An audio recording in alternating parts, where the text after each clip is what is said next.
Florante at Laura. Sa babasa nito. Salamat sa iyo, o nanasang irog, kung halahagahan mo itong aking pagod. Ang tula may bukal ng bait na kapos, pakikinabangan ng ibig tumarok. Kung sa biglang tingi, bubot at masaklap, palibhasay hilaw at mura ang balat.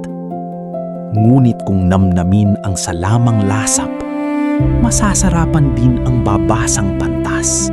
Di ko hinihinging pakamahalin mo, tawan at dustain ang abang tula ko. Gawin ng ibigit, alpay nasa iyo, ay huwag mo lamang baguhin ang berso. Kung sa pagbasa mo'y may tulang malabo, bago mo hatulang katkatin at liko, pasuriin muna ang luwas at hulog, at makikilalang malinaw at wasto. Ang may tandang letra, alinmang talata, di mo mawatasat malalim na wika. Ang matay itingin sa dakong ibaba, buong kahulugay mapag-uunawa.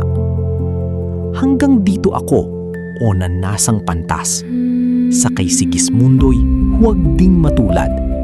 Sa gayong katamis, wikang masasarap, ay sa kababago ng tulay umalat.